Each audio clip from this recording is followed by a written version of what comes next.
Bingo Blitz rules.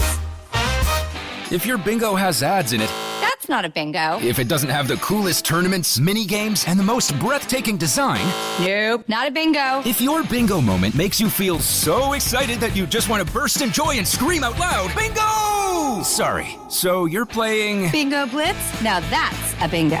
Go for a world of excitement with Bingo Blitz, the #1 free bingo game. Download Bingo Blitz and play for free. Now that's a bingo.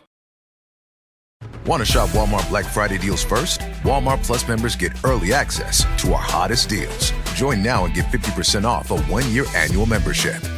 Shop Black Friday deals first with Walmart Plus. See terms at walmartplus.com. Let's hang out. Let's hang out. And let's talk about what Lez is about. Let's hang out. And let's listen to two lesbians shout. Let's hang out. Let's hang out. Hey everyone, welcome back to Lez Hang Out, the podcast that's 75 feet tall and can crush you like a tiny, insignificant bug in our hands. Hell yeah.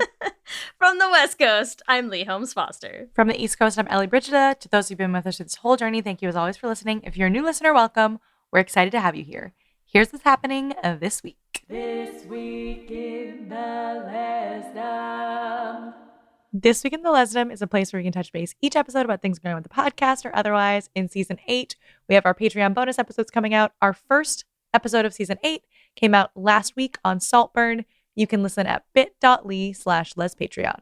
We also want to remind you that we are getting close to planning the details and finalizing things for our next Lez Hang Out trip. So if you're interested or if you want to get any last thoughts, feedback, opinions into us, make sure you email us at lezhangoutpod@gmail.com. In the greater Les universe, this sent me, Leigh.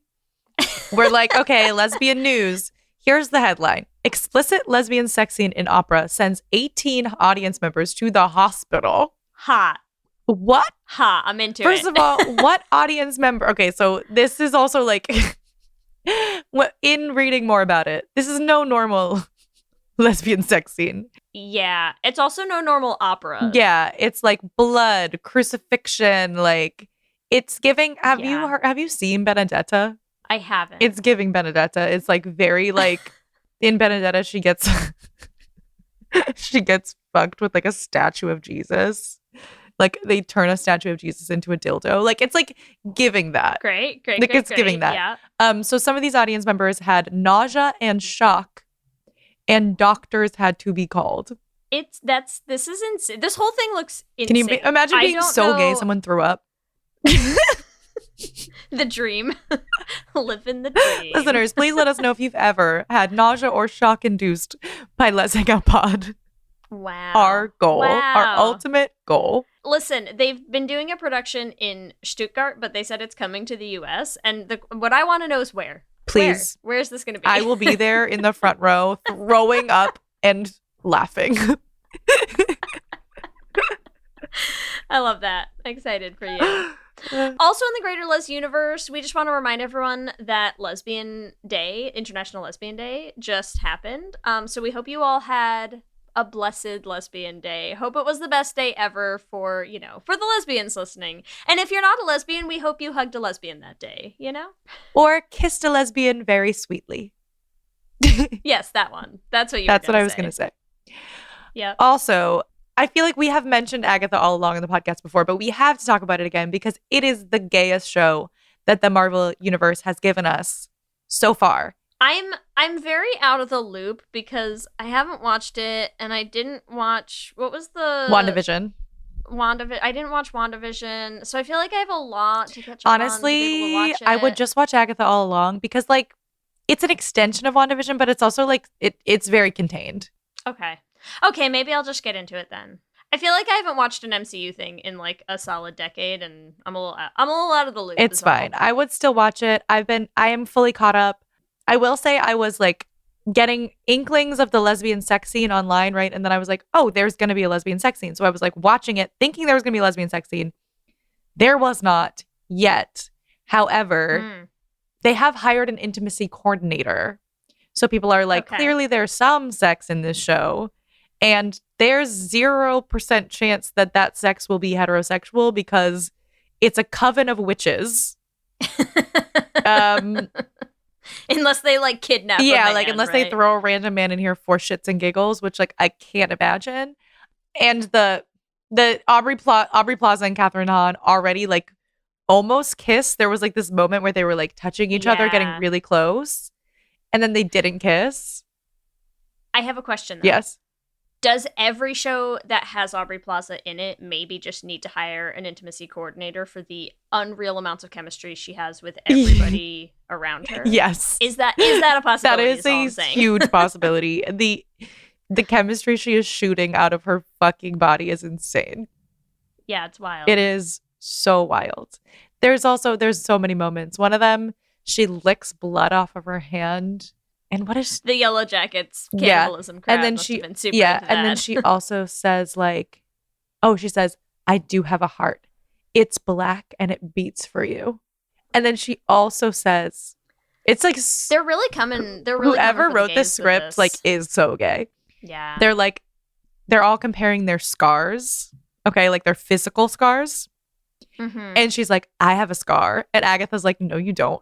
And she's like, it's an emotional scar, Agatha. And she's like, I loved someone once. And then I hurt her. She is my scar. Oof. What? Who wrote this lesbian shit? She is my scar. So much. It's wild. So much. But yes, if you're watching Agatha all along. It's a scar in the blackened heart Exactly. that beats for you. Oh, God, it's so gay. Patty fucking Lupone. Like, it's so gay. But that's what's happening this week. Back to you, Ellie and Leigh. Thanks, Ellie and Leigh, and welcome to episode 5 of season 8, our next installment of Lez-ssentials. Lez-ssentials is a recurring segment on the show where we dive into classic lesbian movies or TV shows. As a reminder, we are also writing and recording and producing an original song for every Lez-ssentials that we do. And for this Lez-ssentials, you're going to want to stick around to the end to hear our original song, Destiny. And for this Lez-ssentials, we are talking about the 2024 movie Love Lies Bleeding, starring Kristen Stewart and Katie O'Brien. Wow. You've been asking, we've been watching, we're here to share our thoughts. And we have some thoughts on this movie. I have some thoughts. My first thought is that, as always, we should read our IMDb synopsis for Love Lies Bleeding. Gym manager Lou falls for Jackie, a bodybuilder who is passing through town en route to a competition in Las Vegas. You know what? Not bad. There's a lot of other extra shit in there, but I think I like that this is the IMDb synopsis because we'll dive into it. But like, I really had no fucking clue what movie I was going into. So I think that made it much more enjoyable for me. It's a little burying the lead, I feel like, of the movie. Like, that description could be anything. That could be a rom-com. That could be a comedy. That could be a there's no trippy, tone for it, like, and that's what I love. There's hell-fueled journey that we all went on. Like, you don't know. Who knows where it's taking you, right? Well, Leigh, as we're here, what are your thoughts? Like, what were you watched the movie. What were your initial just like feelings of the film? Okay, here were my initial, my primary initial feeling, because I hadn't watched this yet. I'd heard a lot of people be like, wow. I knew that there was stuff that people were sort of like divided on, you know? Like, I knew that there was camps of people who liked certain things and didn't like certain things. I didn't know what it all was yet. I watched this by myself. And my very first initial thought was probably it's good I didn't sit Kelsey down and make her watch this with me because I don't think she would have enjoyed this movie. Did you enjoy the movie? I did enjoy it. There were things that I enjoyed. So here's the thing. I don't mind gore that much. So I feel like that's going to be a deal breaker for a lot of people right off the bat, that it wasn't for me. And I don't mind movies being a little unhinged. It was so unhinged. So I did enjoy it, but I also don't think I got it. I don't know if I got it. And I've only watched it once, and I'm wondering if like rewatching it would help anything make more sense or not. I think you should rewatch it. I think I got it. I'm excited to talk about it. But okay. maybe I didn't. And maybe I think, whatever. But I'm not a big gore person either. However, I really did enjoy this movie because I didn't know what I was getting into going in. And so I was like, I don't think you can. I don't think anyone knows what so they're I getting was just into like, all right, I'm going just going to in. sit and like watch this story unfold. I was in it. Like, I was not bored for 1 minute in this film. Like, I was like, oh shit, like this is happening. And now this is happening. And one thing I liked about it, which we can dive in on, is I think it's just like a very nuanced lesbian film. Like, I feel like this is a lesbian film that, like, yes, the queer storyline is central, but like it's about way more than that. Like, I found it to be quite deep. And I know it's unhinged as fuck, but like to me it's about the like juxtaposition of like addiction and love. Yeah. And like, what is it like to be like there's like that juxtaposition of like the addiction that Jackie has to the steroids, like the way that it changes her personality and like the like the anger that she feels towards anyone really, but also like people who have like wronged her partner. It's a toxic love story. Yes. Yeah. There's nothing healthy going on. No. But I thought that they did it so well. Like, they have like the addiction to nicotine, and then you have like the James Franco and like the sister relationship of it all. Like, I found it to be a very Dave Franco. Other Franco. I found it to be a very interesting, like, I don't know, like commentary on the toxicity of love. If you can even call it love. Obsession, right? Like, so I was in on it. I was like, I can vibe on this. And don't say that says anything about me, Leigh, but I can vibe on it. I have zero thoughts to share with you I on can what that vibe on it. So, all right. Okay, should I walk us do like I'll kind of guide us through the basic plot points and we can talk about them as they come up? Yes. Okay. So we start with, we're at the gym. We meet Lou, right, who is Kristen Stewart's character, who is, and I mean, this is, you know when people do those posts where it's like, they'll do like, here's the post or a word, and then it'll be like, respectfully. This is in the most respectfully way, like, a fucking dyke. She is... Oh, so dyke. She is the dykiest of the dykes. Queen Dyke. This is... Yes. Dyke Supreme. The supreme leader of the dykes. Kristen Stewart as Lou with this fucking mullet. We all pledge our loyalty to Lou. She's fucking something. Like, wow. She's fucking something. She's fucking everyone. She's fucking something that something is Daisy, and she clearly wants out. Because we meet Daisy, and honestly, Anna Baryshnikov might be one of my favorite parts of this movie. Because I think she's such a good actress. She's so good. These types of parts, she eats it up. That's what I'm saying. Like, the obsession, right? You have this, like, it keeps coming. Like, there's different levels of obsession. Yes. There's different unrequited obsessions. It's like, obsession. Daisy obsessed. Is so obsessed. And Daisy's obsessed in that, like, meth head kind of way, you know? Mm-hmm. Where you're like, there's not many thoughts going on up there. And the ones that are happening are probably not great for anyone around you.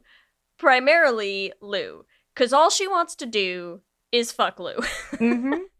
Let's go out. Baby, let's go out. Let's go dancing. Let's go to this club, right? So, okay, we set that tone. We set that relationship up. We kind of set up, you know, the sense that Lou is a little bit of a Shane in her town, but it's obviously not LA, and she has some regrets. Yeah.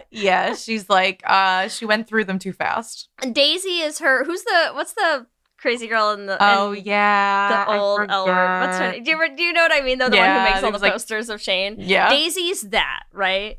She's full Lacey. crazy. Lacey. Yeah. Daisy's Lacey. But she's gone full crazy on Lou. Lou is there, like, you know, pulling shit out of a toilet, and Daisy's like, so hot, Lou. Oh my God, put your shit hands inside of me. And you're like, I hate everything that's happening right now. Not good. It's not good. This is not the hot, sexy content that we signed up for. Neither is the hot, sexy content that we signed up for Jackie getting dicked down in a parking lot. Because it's so soon and so gross. It's a lot. So that's how we meet Jackie, which is that Jackie is new in town, sitting on the first dick she can find to get a job. It's you know what? Gross. She's doing her best. She's doing her best. Dave Franco is so gross in this movie. He's so gross. He does such a good job. Credit to him. A+ work from an acting sense. F- work from I've become gayer as a result of watching you in this movie, sir. Thank you. But she does get a job. She gets a job at a firing range run by Dave's father-in-law, who we will learn is also Lou's dad. Father, and played by the one, the only Ed Harris, who also, I mean, the cast, the acting, sensational in this movie. Cast is such so a good cast. good. Jenna freaking Malone. Yeah, everyone in this movie is fantastic. So Ed Harris is great. He's also made me gayer. Oh, that hair? The wig. Yeah, the hair situation. I read an entire article specifically just about the hair in this movie, and I find that so funny because it's so true. Like, the hair is a character in and of itself. Yes. Yeah. And you know what else I love? You know what's so funny is I don't know if your TikTok is like this. My TikTok shows me a lot of hairdressers, and specifically like queer hairdressers, and they do the like hair transformations, right? I have seen so many of those where just the queer response to this movie, where people will go in and be like, you know what I'm looking for is kind of like the Kristen Stewart Love Lies Bleeding mullet. Yeah, and I'm like, confused, you know what? By that, but also I guess. You do you. But you know what's so funny is when they go in and ask for it from an actual hairdresser, what they end up getting looks great. Yeah, because not like, it doesn't Kristen look Stewart's like it was done by like right. It doesn't look like it was done by a 6-year-old with like safety scissors. Yeah. They're like, can I get the most uneven mullet possible? Yeah. So they give them like a cleaned up, awesome version of this haircut, and honestly, I'm like, I don't hate that this is clearly going to become a defining aesthetic of this era of queer culture, because I'm like, you know what? You do you, butches. You do you, dykes. You're looking great, honestly. All of these videos. So yeah, there's a whole choice happening with Ed Harris's hair. There's a choice happening with Kristen Stewart's hair, even though somehow she manages to pull it off the whole movie. And I'm like, it should be illegal to pull off this haircut. That's the most frustrating thing about it is like it's so aggressively heinous. Yeah. And she looks so bad. So hot. It's really unfortunate. It's really unfortunate. Movie. Yeah. You keep trying to hate it and you just can't somehow. You're like, it's not even straight. No. Why is it working? How it's so is jagged. It working? It's so jagged. So bad. And yet it works. And you're like, it really, and yet you're like bite my toe, Lou. Like, whatever. Don't. Please don't. I'm not into it. But Jackie and Lou meet. There's sparks. Immediately, they fuck like immediately, don't they? Oh, so fast. Yeah, I think they like immediately go home. Sex. She gives her the steroids, and then they go back to Lou's place. Actually, they fuck at the gym. I forget. I thought they went home. I think they go back to Lou's place. Yeah, as our foremost sex scene opinion haver and expert, Ellie. Oh my God. Tell me your thoughts, because there's going to be a lot of them. So tell me your thoughts on this first one. This is all red lighting. They're in bed. Okay, I'm trying to remember. You get a lot of Katie O'Brien's boobs in this. I do feel as though, as a whole, I appreciate the sex scenes in Love Lies Bleeding. Yeah, they feel gay. Like I said, they feel gay. They feel realistic. Yeah. They feel very, like I said, like. There's like an obsession there. I feel like they also very much focus on Lou giving, and Jackie receiving for pretty much all of them, right? I'm trying to think about it. Do we ever get a moment where Jackie's like super reciprocating? I think there's one. Now I have to remember. I think there's one, but yes. But I think here's the thing. When you get two queer actresses filming a gay sex scene, it's just going to feel more real, right?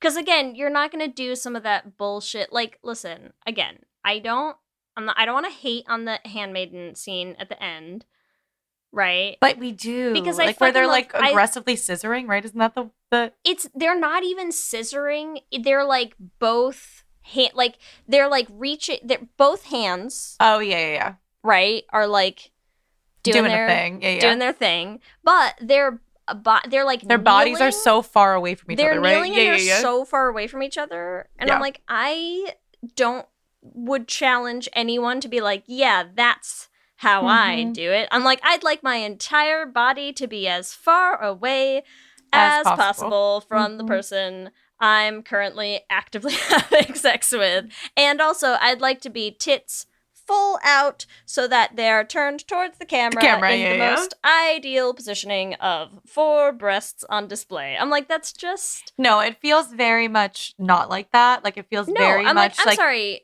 You can feel lesbian the passion. Sex Yeah, you can feel the passion very between infrequently. the two. Yeah, very infrequently involves 4 breasts in a row next to each other. Yeah. Like on display. It's just it's a weird positioning, and so like that's not what's happening here, right? Yes. Like they are. It's very intentional. There's some like I think she goes down on her, right? In the first one. If it's not in this one, they definitely do at another point. Yeah. I want to say she does a bunch in this movie. Actually, love to see it. Feel like we have Jackie who's giving like into it. Like, I don't know. Everything about it, I'm like, I can vibe. Yeah. This is the definition of the kind of sex scenes that I want to see in movies. Yes. And it's also because it's not gratuitous. Like, it is. Exactly. It's as gratuitous, if not. Explicit. It is as gratuitous as the first fucking, what's it called? Car sex scene. It's less. Yeah. It's almost less than that. It's a little less than that, yeah, because it's less gross, and they're not trying to make it gross. Well, we see more. We see more in the lesbian sex scene. We just are seeing that first sex scene from really Dave Franco's perspective. I think whoever edited this film, whoever directed it, like, yeah, I think they did some cool shit. Rose Glass directed this film. I feel like had some cool shit. Like, there were some choices that on a second watch, I was like, oh, I see you. But yeah, so this particular sex scene, I give it an A+. This episode is sponsored by BetterHelp. And as we head into Thanksgiving time, I want to start by thanking my wife, Kelsey, who has not only listened to just about every episode of this podcast for 8 seasons now, but who also is the only reason I'm able to make time to record it every week. She takes the kids, gets them dinner, and gets them ready for bed just so that Ellie and I can come on and yell about gay things into each other's faces for an hour. So here's a reminder to send some thanks to the people you're grateful for in your life, including yourself. I've been in therapy for a long time now, and one thing that's so important about therapy is how it teaches you to be more intentional. And being intentional about gratitude and how to show that to the people you appreciate is just one of the many benefits that I've gotten from therapy over the years. If you've been thinking of starting therapy, consider giving BetterHelp a try. I know how hard it can be to find time for regular therapy, and BetterHelp is designed to be flexible and convenient for your schedule. You can fill out a brief questionnaire to get matched with a licensed therapist, and you can switch therapists at any time for no additional charge. If you want to start being more intentional about gratitude in your life, visit betterhelp.com/Lez Hang Out today to get 10% off your first month. That's BetterHelp, HELP.com/Lez Hang Out. Lez Hang Out. You chose to hit play on this podcast today. Smart choice.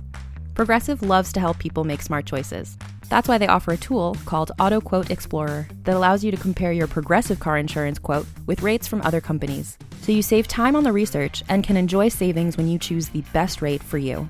Give it a try after this episode at progressive.com.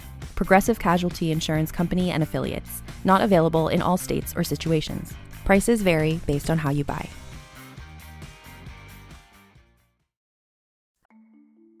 For many businesses, the holiday season can be both an exciting and stressful time. With so many balls in the air, one thing you definitely want to know you can rely on is how you're selling your products. And with Shopify, you can rest easy knowing it's the home of the #1 checkout on the planet. Nobody does selling better than Shopify. And when it comes to successful brands like Aloe, Allbirds, or Skims, an often overlooked secret is all the things that go on behind the scenes that make selling and, for shoppers, buying simple. For millions of businesses, if you take a peek behind that curtain, you'll see that Shopify is what makes it all possible. Shop Pay boosts conversions up to 50%, so that's more happy customers and way more sales going. It's true all the time, but especially this time of year, your commerce platform better be ready to sell wherever your customers are scrolling or strolling, on the web, in your store, in their feed, and everywhere in between. Businesses that sell more sell on Shopify. Upgrade your business and get the same checkout we use for Realm merch with Shopify. Sign up for your $1 per month trial period at shopify.com/realm, all lowercase. Go to shopify.com/realm to upgrade your selling today. Shopify.com/realm.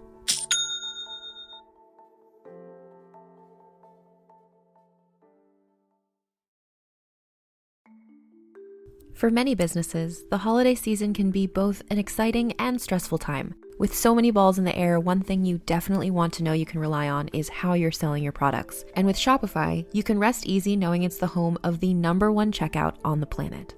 Nobody does selling better than Shopify. And when it comes to successful brands like Aloe, Allbirds, or Skims, an often overlooked secret is all the things that go on behind the scenes that make selling and, for shoppers, buying simple. For millions of businesses, if you take a peek behind that curtain, you'll see that Shopify is what makes it all possible. Shop Pay boosts conversions up to 50%, so that's more happy customers and way more sales going. It's true all the time, but especially this time of year, your commerce platform better be ready to sell wherever your customers are scrolling or strolling, on the web, in your store, in their feed, and everywhere in between. Businesses that sell more sell on Shopify. Upgrade your business and get the same checkout we use for Realm merch with Shopify. Sign up for your $1 per month trial period at shopify.com/realm, all lowercase. Go to shopify.com/realm to upgrade your selling today. Shopify.com/realm.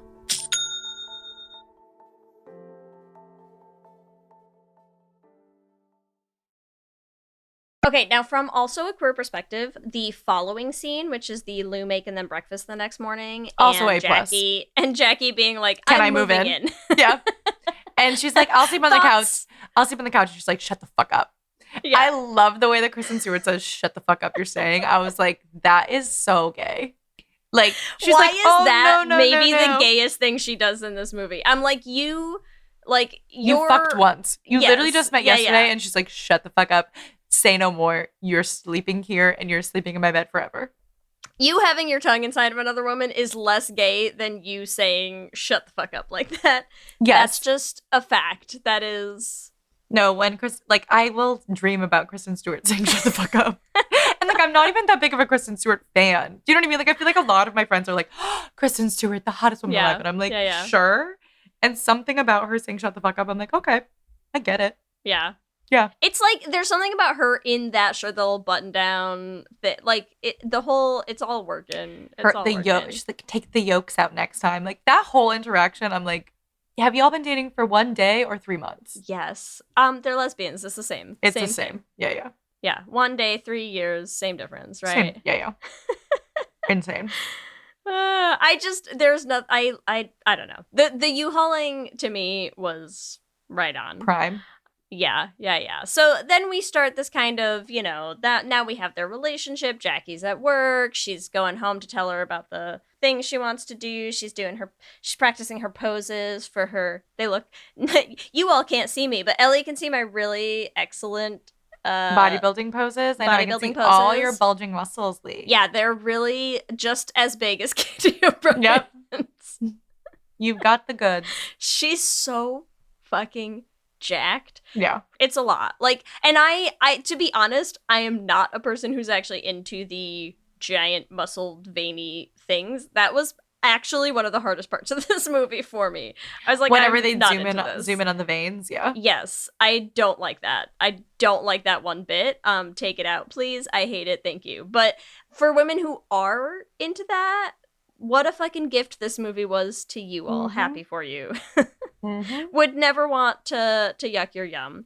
And then yes, they're having more sex scenes. They're having more, like, I don't know, cooking breakfast. They're at the gym making eyes at each other while Katie's like pumping weights and doing all her stuff. Daisy, meanwhile, not okay.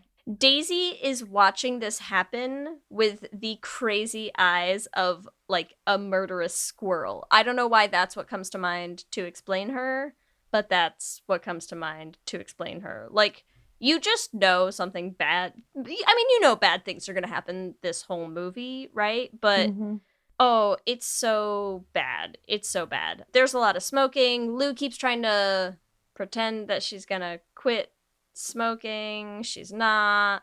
There's a lot of the montage scenes in this where it's like there's egg yolks in the garbage, there's protein shakes dripping down Katie O'Brien's body, there's more sex, there's more steroids, we're doing injections, we're getting ripped, I love the escalation. Veiny. The steroid escalation of this is so I just think it's such a well done movie. Yeah, it's a whole lot. And then we're sort of getting a little bit of the backstory of Lou and her dad, right? That kind of gets sprinkled in a bunch throughout here where you're seeing that obviously dad is like Lou Sr., which also, I'm sorry, but the whole Lou Sr., Lou thing, that's also a lot. Lou Sr.'s into some bad stuff. He's got some weapons. He's got some killings, dead bodies in his past. It's not good. Lou's got a lot of trauma and baggage and PTSD surrounding that. And what else? What would we say is like the first thing that happens where stuff starts going they go off to the dinner. rails? They go to the dinner. Okay. So I would say the first thing that really happens is they go out to dinner. So it's Lou's sister, Dave Franco, I don't fucking know his name in this. And JJ. JJ. His name is JJ. And Jackie, And the right? sister is Beth, yeah. Okay, so Beth and JJ, Lou and Jackie go out for like a double date where we realize It's so awkward. like, holy shit. Now we see that JJ and Jackie clearly know each other, like, and there's this weird tension. And then we also have that, like, the whole storyline with Beth and JJ is so intense and like so well done. Like, oh my God, just like the way that Beth is such a battered woman and she like will not leave. It's like, it's so crazy. It's rough. And it's rough hard to watch. It is Yeah. hard to watch. But I also feel like we get the payoff because, okay, so they're, right? She spills on him. Are and you he's like, calling JJ getting his skull absolutely smashed? yeah, to payoff. Shit? Yeah, I call that payoff. Great. I mean, look at freaking Beth's face. I love it. It's a good payoff. She like spilled on I him. mean, He's even like, Beth's face in that scene at the dinner, like you can tell she's got the like she's healing had them the bruises on the entire face right. She's had and them the entire whatever. time. It's constant. There's a confrontation between JJ and Lou by the bathroom, right? Where he's like, I fucked Jackie. Yeah, exactly. She loved it. And he's like, fuck. Then Lou and Jackie get into this huge fight, right? And then we find that night, Beth got brutally basically beat the shit out of because she spilled something on JJ at the diner. And then she's in the hospital. And Jackie's like, I'm going to save Lou. I'm going to help her. I'm like, I need to like take this roid rage out on someone. Yeah. So she goes and she smashes JJ's face. He's like completely brutally murdered. Then Lou shows up. That scene too with her destroying JJ's face is so like, I think the thing about this movie that I can see being one of the things that people were sort of in one camp or another about is it shields you from nothing. Right? Like when they show you stuff, I think it's the same way that I would say like the sex scenes are. It's not, it is explicit, without being like over the top with it. Yes. And that's what I think is the same thing where when she goes in and they follow Lou in and they're showing you Beth's face, like they're not shying away from that. And it's ugly. It's bad. It's bad. And that's the thing is they are making the stakes of everything extreme and clear. Mm-hmm. So when you're watching Jackie take steroids, they're making it clear that something is happening in her body, right? Yeah. Like I think that's the point of those scenes where they keep showing you the Like veins, the zooming. bulging, Yeah. That is to highlight that there is a process taking place inside of Jackie's body that is important and that you need to know about. You need to know what happened to Beth. You need to know what the fuck Jackie did to JJ. It is a lot, and it's not easy to watch, right? It's very specific. Yes, it's very specific, and it's very in your face, and it's very like, like we see that man's face. And that's what I'm saying. I don't like gore either, but I don't know, for some reason, like, like I had to shield my eyes, but also I was like, this is right, in a way. You know what I mean? Like, this is the right way to tell this story. Because it is so jarring. It's so jarring. They really hit you, that scene where they show you JJ, where Lou walks in and you get the sort of dark, and then she goes in and you see what she sees, and then you see her react to it. And it's crazy, right? Because Lou left, she sees the car parked, she took a taxi, she sees her truck parked outside, so she goes in JJ's house, and this everything sort of flips on its head now. Like we're in the shit. Yeah. Now we're in the shit of this story. Yep. Because she finds JJ, she finds Jackie, and once again, fucking love a dyke. She's like, get to work. Yeah. Finds her girlfriend sitting in the tub of the blood-splattered murder scene that she has left in her wake of the drugs you pumped into her. And Lou's like, well, I guess I've trained for this shit, right? I've got experience. So here's what we're gonna do. We're rolling him up in this rug. We're cleaning the fucking house. We're taking him. We're gonna put him in the car. We're gonna dump the car. Lou's like, boom, boom, boom. Here's my plan. We're like, execute the plan, right? She's very...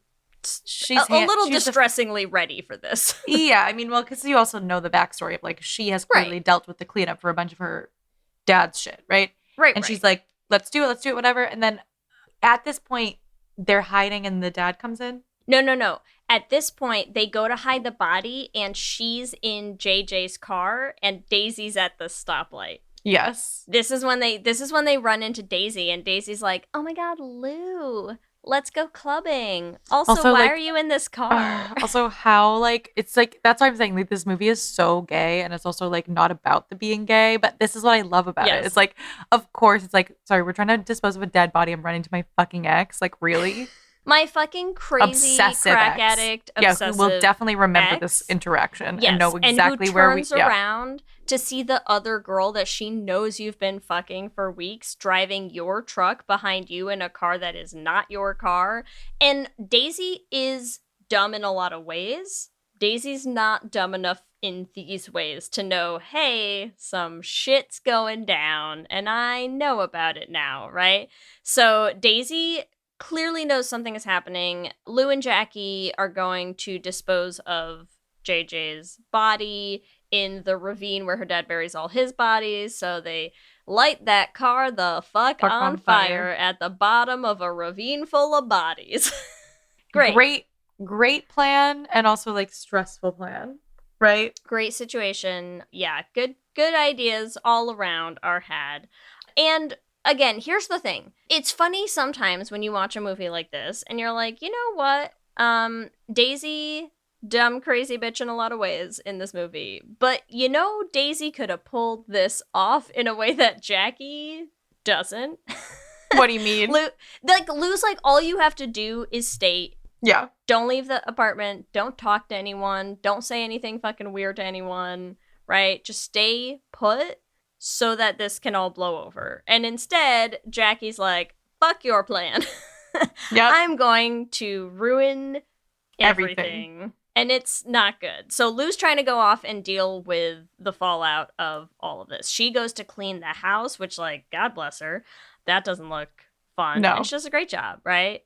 She is mopping up blood left and right. She's dealing with everything. She's putting everything away. Jackie, meanwhile, is breaking her way out of the apartment that she was locked into to hitchhike her way to Vegas while fucking roided up out of her mind. Yes, and that's what I'm saying. Like, this is also like, oh my God, this is the point where you're just like, it's so toxic, and they're just like Yes. really leaning into it. Like, she physically traps her in the house, and Jackie's like, no, bitch. Like, this is the only thing. Also, that's like obsession in so many ways, right? Jackie's also obsessed. She's obsessed with Lou. She's obsessed with winning this bodybuilding competition. Like, it means everything to her. To the point where it's like, dude, you just killed someone. Like, I think you could wait on the bodybuilding competition. And she's like, no, I will fight my way out of this apartment to go to this bodybuilding competition, even though I'm in the aftermath of a gruesome murder. Yes. Yeah. And what I love is there's also this one quick clip, like montage clip scene of Jackie at the gym real quick before she heads out. And this is where she sees there's a poster, because the gym has all these motivational posters, if you can call them that. They're sort of like pieces of paper with stamped on letters, right? But she sees one and it just says, destiny is a decision. And this is, I think, really thematic of the movie here, right? That this is, you're watching all of these characters try so hard to build their life for themselves, right? Yes. The best that they can with the shit sandwich that they've been packed by life. It is, you're watching Lou deal with the, here I'm talking to the cop, Lou Sr. You're watching Lou Sr. talking to the cop that he has paid off, obviously, to hide all of his many various crimes and murders for years and years and years. You're watching, this is where we get, somewhere in here is where Lou's hiding in the house while Lou Sr. is there inspecting, and she's in the closet and all this stuff. Classic. Let's throw a lesbian in the closet also. Yeah. So you're getting all of that. You're getting Jackie coming back to say, hey, I gotta get to Vegas. And Lou's like, you cannot fucking go to Vegas right now. Like, you just beat my brother-in-law to an absolute bloody pulp, and then we dumped him in a ravine full of dead bodies. You can't leave, right? And it's not good. She needs to go. She's to go be a hot bodybuilder. She is hitchhiking her way to Vegas for this bodybuilding competition. And this is where I think things, this is where you start finding the other camp of things that people had a hard time with in this movie. Because this is where you have the, like, I birth you out my mouth scene. What's the I birth you out my mouth scene? When Jackie starts hallucinating mid bodybuilding show. Oh, yeah. Right? Yeah. And starts having this weird hallucinating vision of Lou, like vomiting Lou out of her mouth. See, here's the thing. These are the parts where I'm like, I don't know if all the hallucinations I think were a little strange to me. Like it will get to the end, but that was really fucking weird. Everything else I was like, yes, I can buy into this. You know what I also realized? We completely skipped that one sex scene where she stretches her. Remember? Oh, yeah. She's like, I just want to stretch you. I want to see how far you can go. And you're like, what the fuck? What the fuck? And then she's like telling her to masturbate in front of her. And then she bites her toe. It's like, I forgot about that. And it's a very important scene. Ellie's like, we have to go back. Yes, we do have to go back. That scene, listen, I would take the toe biting is not my thing again. I would take the toe biting over the I have now vomited your entire body out of my mouth. But I think that's okay. So here's how when you say I don't get it, here's how I will say that is. Like, I feel like it's like basically saying, like I said, love is like a drug, is like an addiction, right? So she's throwing up like from the steroids, but the steroids are also connected to Lou. So she's like throwing up the drug that is her partner. That's how I saw it. Okay. So it's like, as much as Lou is injecting a literal drug into her, like the drug is Lou.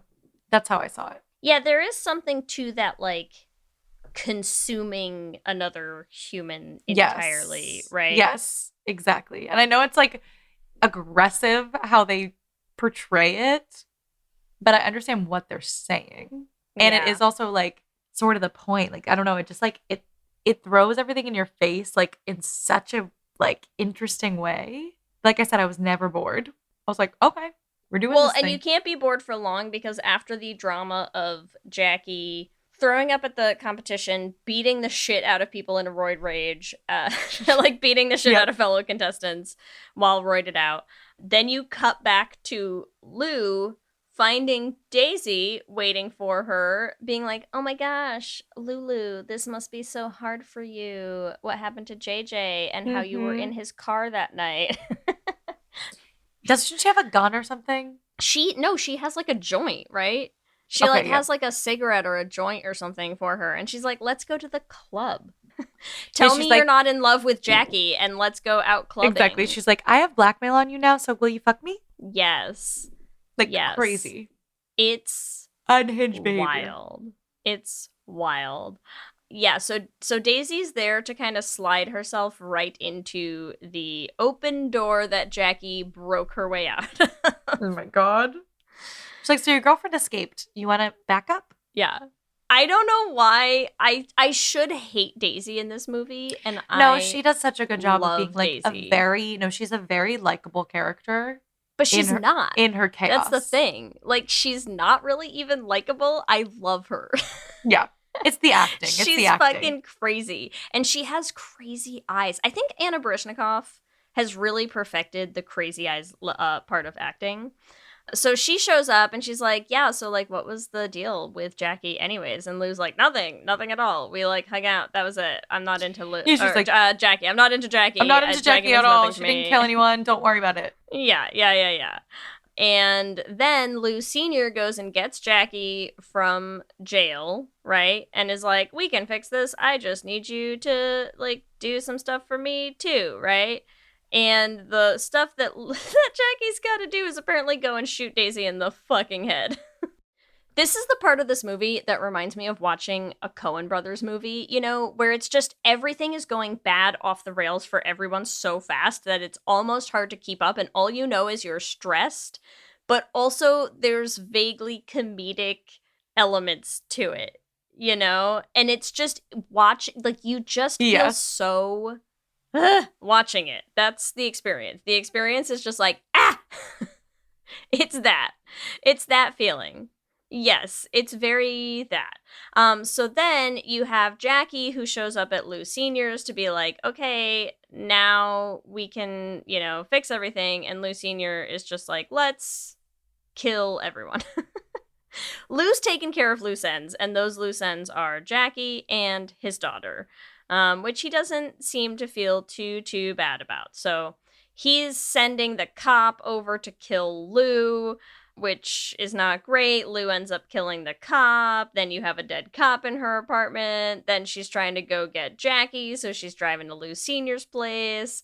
First, she has to deal with Beth, who is like, don't do any of this. Why did you kill my husband? And I hate you. And you're like, Beth...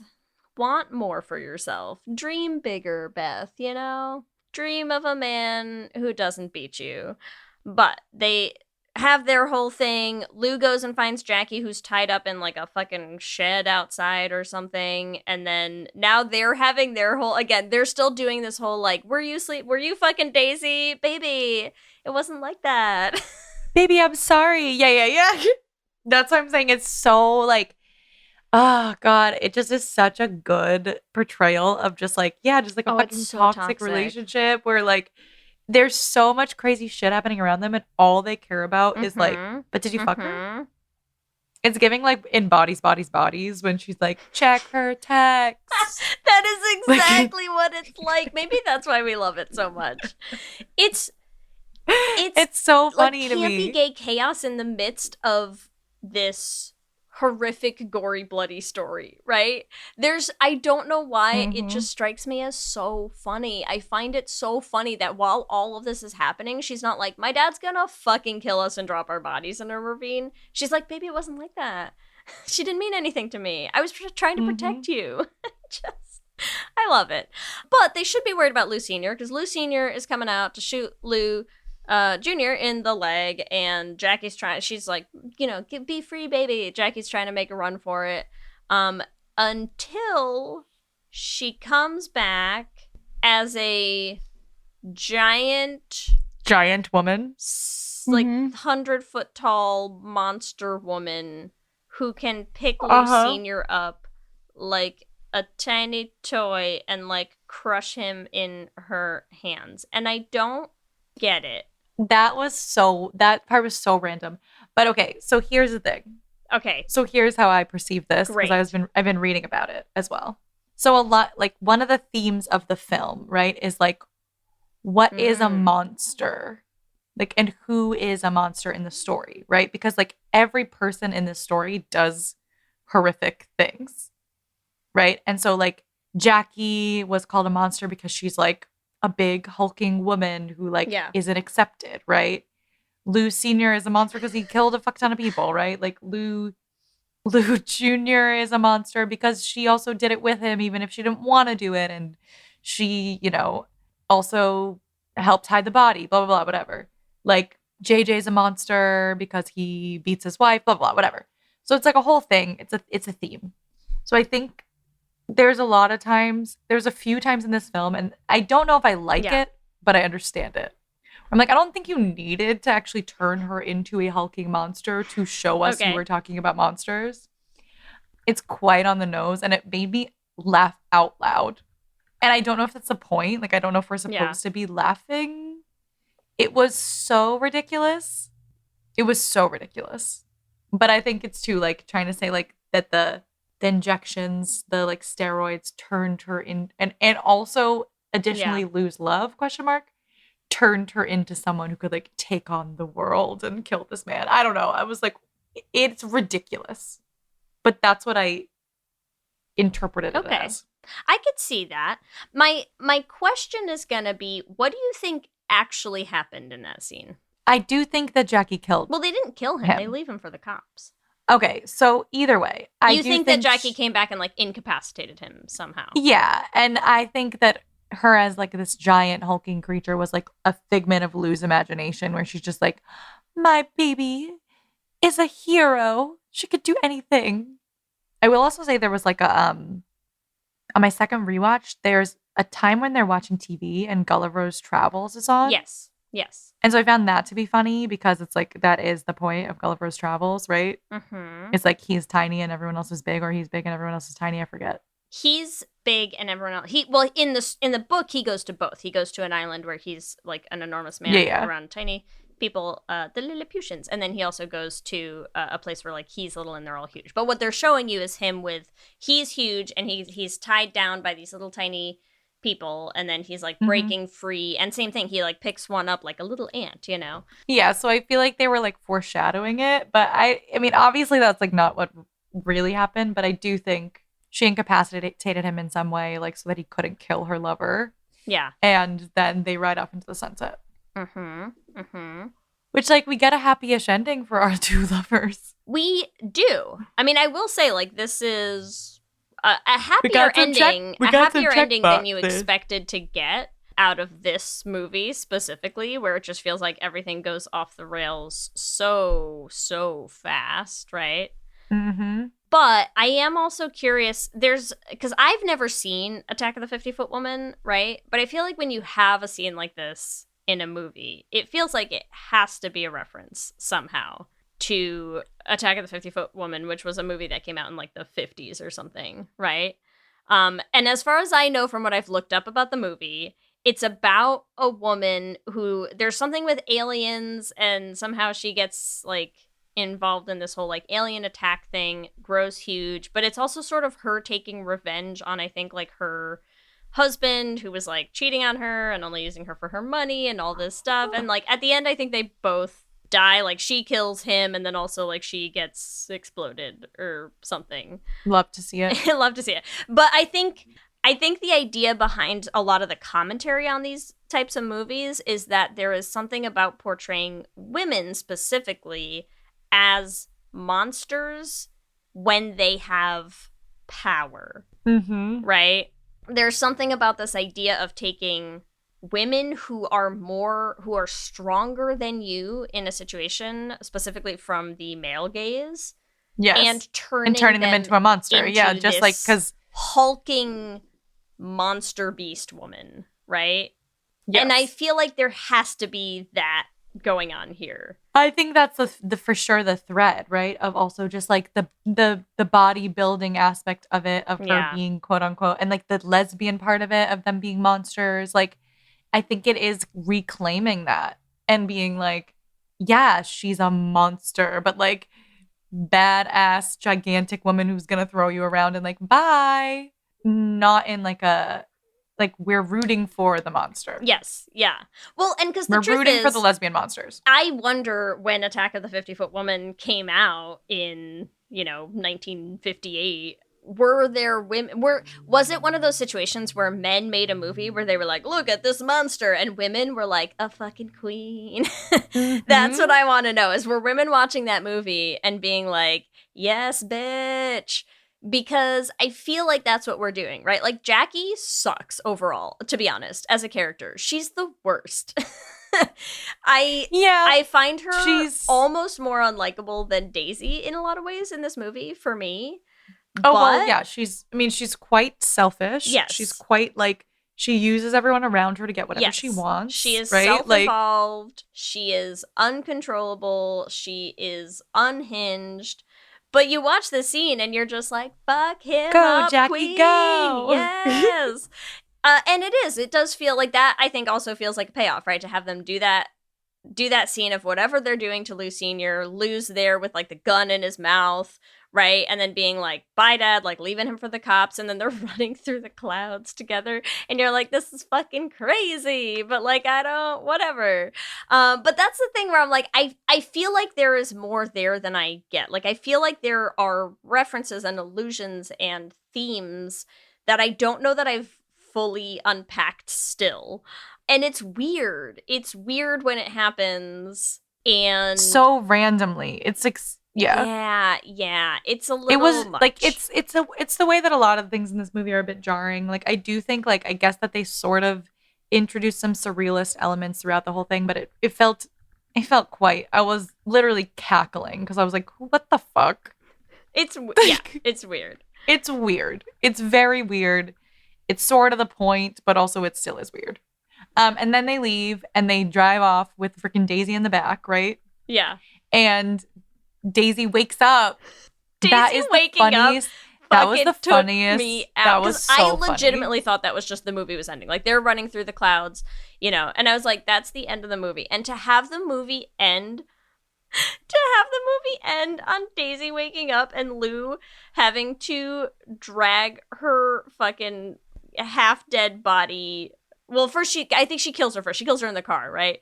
I think she chokes her, smothers her, whatever, in the car, and then, like, is dragging her out into the fucking desert, and you're just like, I shouldn't be laughing at this, no, but it's so funny. It's so funny. I don't know why the way they do it is so funny, because you can just see Lou being like, Jesus fucking Christ. Fuck.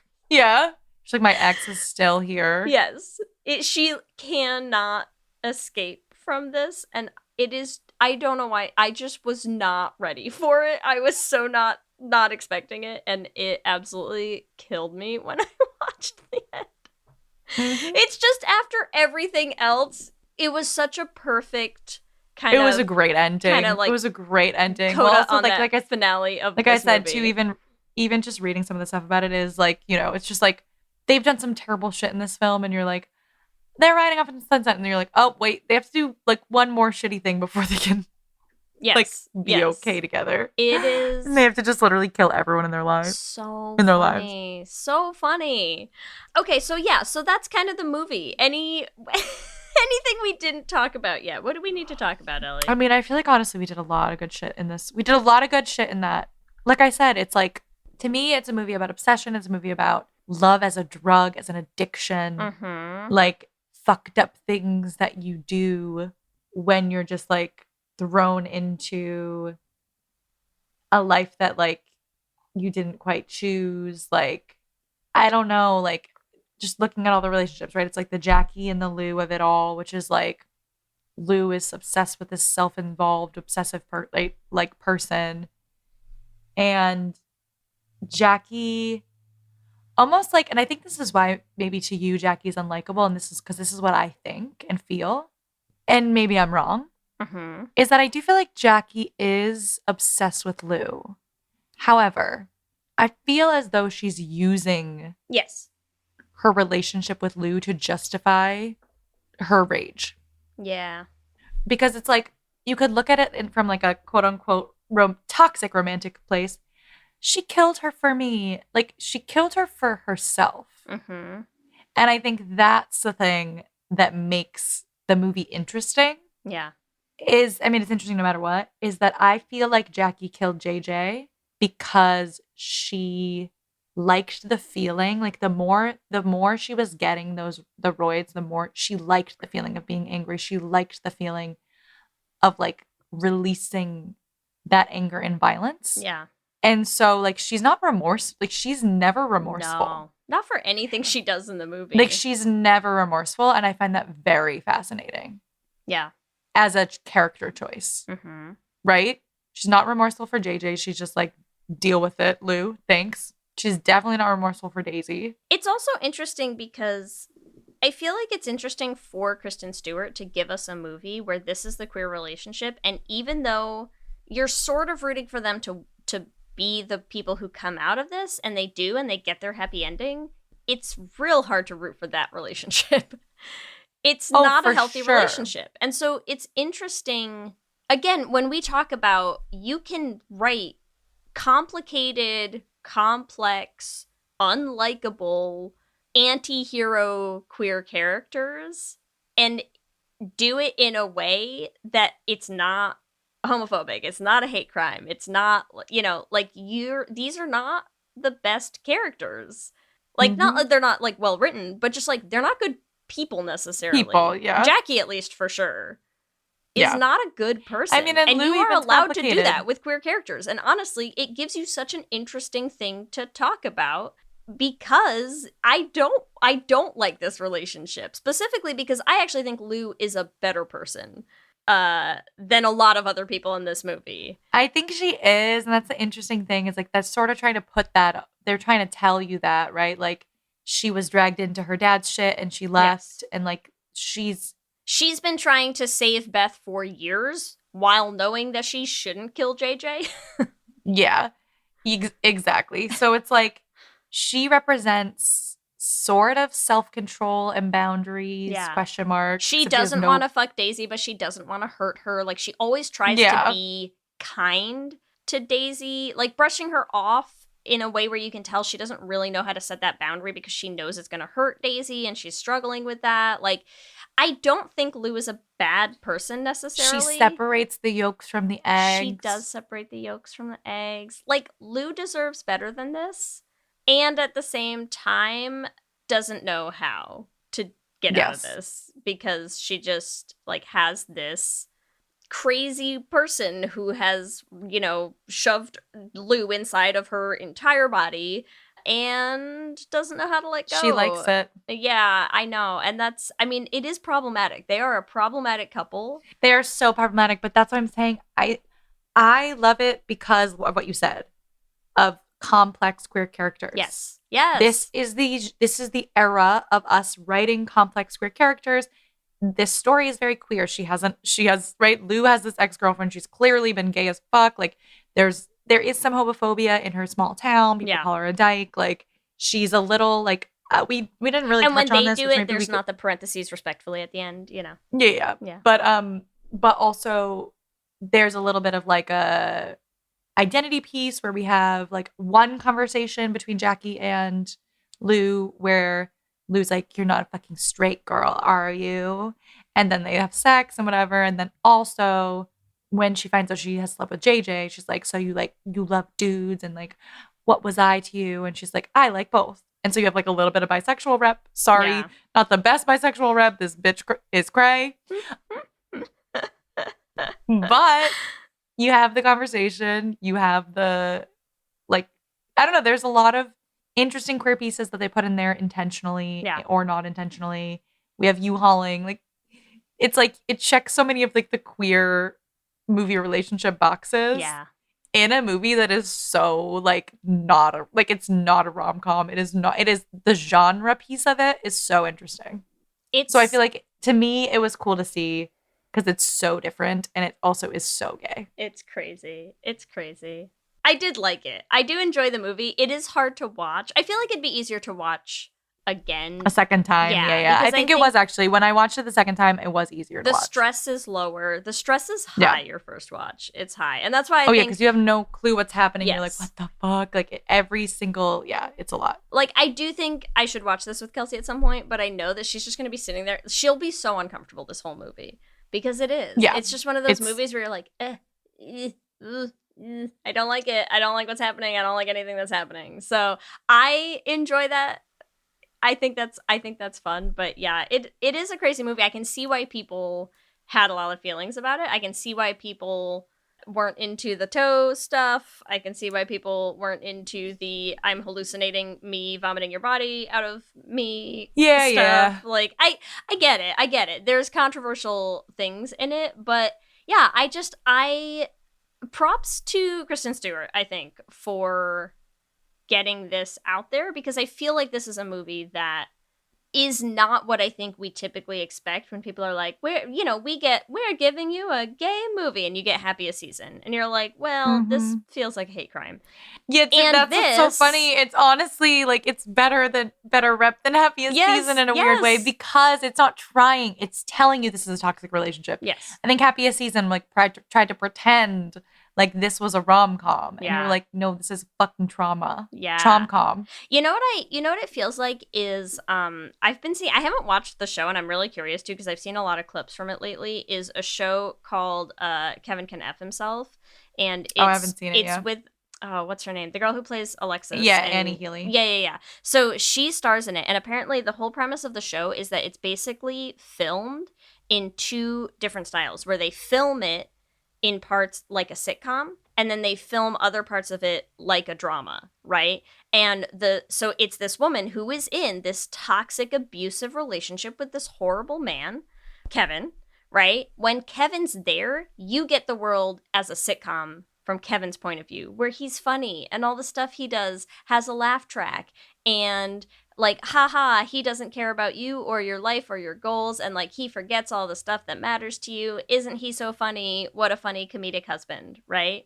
And then the second that he walks out of a room and a door closes, the camera, everything fully you're like in an episode of Breaking Bad all of a sudden, right? Yeah. And you're getting her perspective of like the hurt, the pain, the trauma, there's a lot of stuff where you'll get like in his scenes, she looks totally fine, and then in the other scenes, like her arm's in a full sling because like she like fractured her arm or like dislocated something, or like, but you don't see that because he doesn't notice it in the sitcom scenes, right? And I'm like, that's kind of what the Happiest Season to this feels like. Is Happiest Season is like the sitcom view of a toxic relationship where you're like, it's so funny and cute. Oh my gosh, love them. And this is the Breaking Bad version of a toxic relationship where you're like, yeah, what a fucking mess. Everything sucks and you're making bad choices and it's not going well for you. It's a lot more honest and in your face with it, but you know, I don't hate it for that, because I'd rather have that. I'd rather have young queers watching this movie and maybe thinking through, is Lou making the right choice here? Yeah. How many people are like, I want to find my Jackie? I bet they I'm so sorry. It's fine. If that's you and you need help, please reach out at email us at lezhangoutpod@gmail.com. We'll help you. But yes, I think, do we have anything else to say, or do we want to head into our Q&A? I'm ready. I think I can do our Q&A. All right, let's do it. Here we go. Q and gay. Question number 1. What's your favorite bodybuilding pose? A, quarter turns. B, front double biceps. C, side chest or rear. Or D, rear lat spread. Which one shows the fewest muscles? I don't know.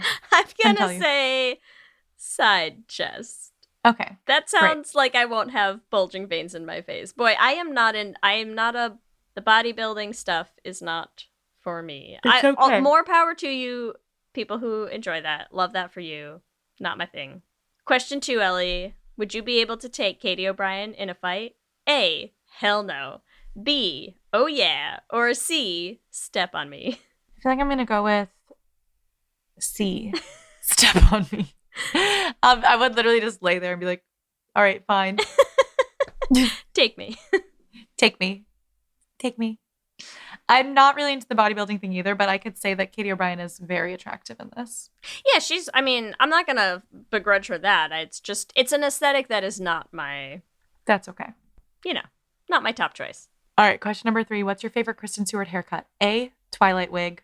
B, Charlie Angel's bob. Or C, Love Lies Bleeding mullet. I'm so sorry, gays. I know the Love Lies Bleeding mullet is big right now. I love her Charlie's Angels hair. It's such a good look on her. It's such a good haircut on her. It really looked is. great.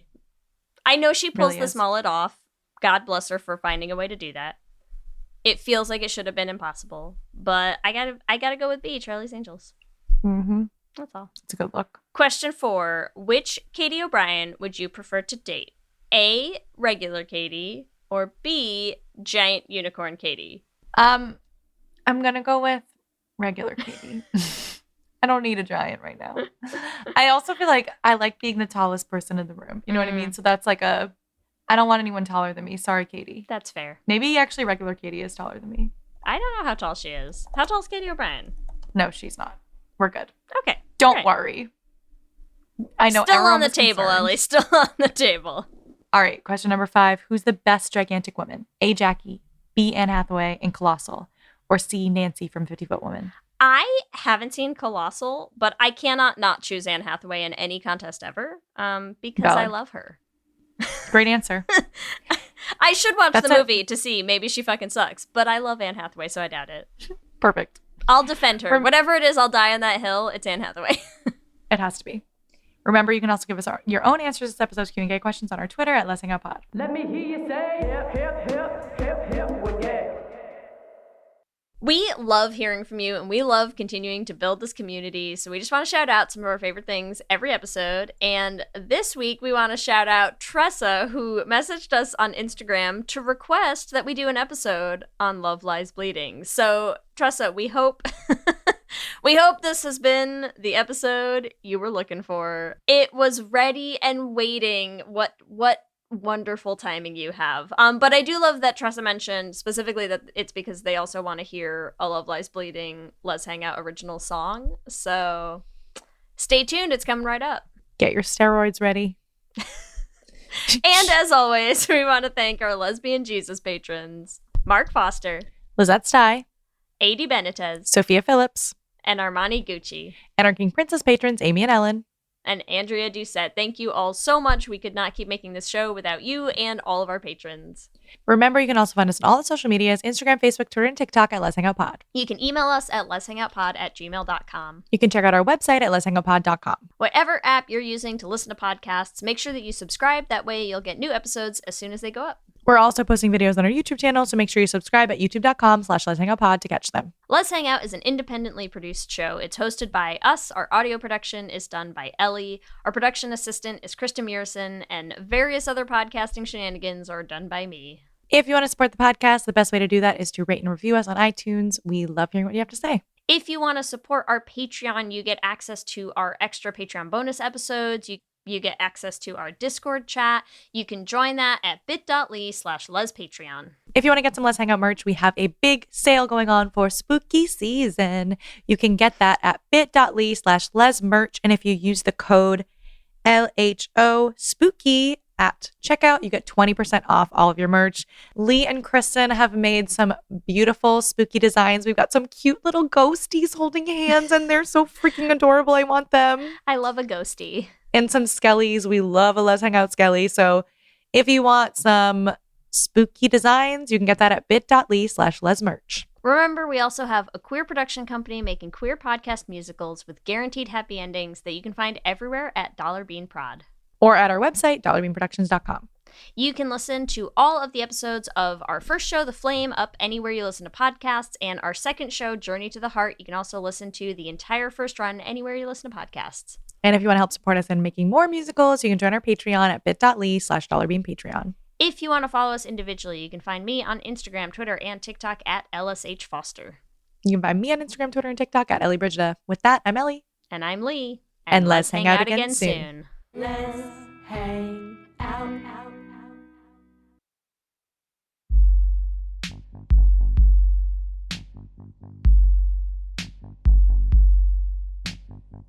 Strike a pose.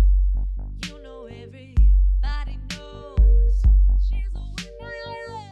Take a shot. Temperature is running hot.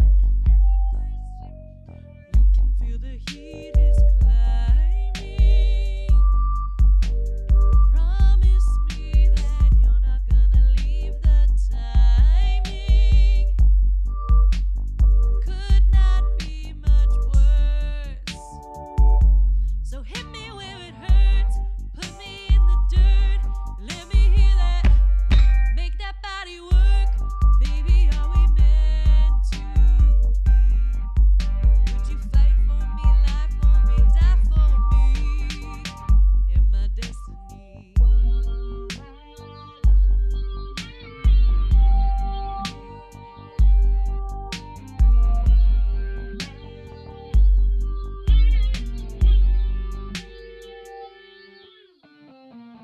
Keep it down. Rumors always get around. Keep it tight.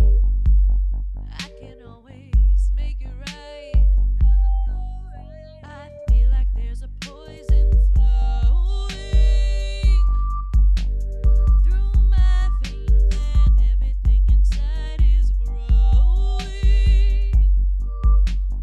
till I'm gonna burst. So hit me where it hurts. Put me in the dirt. Let me hear that. Make that body work. Baby, are we meant to be? Would you fight for me, lie for me, die for me? In my destiny.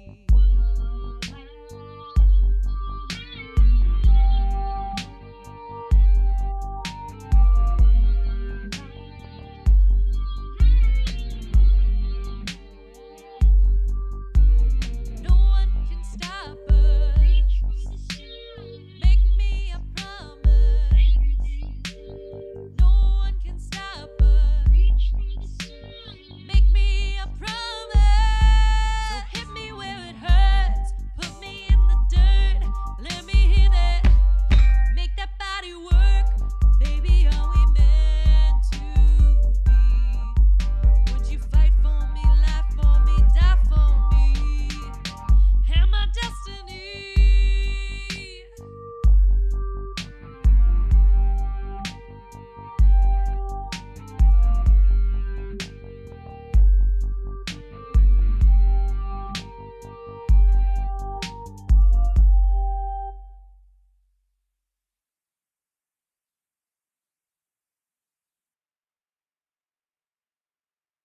What's up, everyone? It's Noah Daniels. Hey y'all, I'm JJ. Hey guys, it's Kat. And we're your hosts of the Real Hauntings podcast, where we bring on guests who share their first-hand encounter ghost stories and supernatural experiences. Now on to the trailer.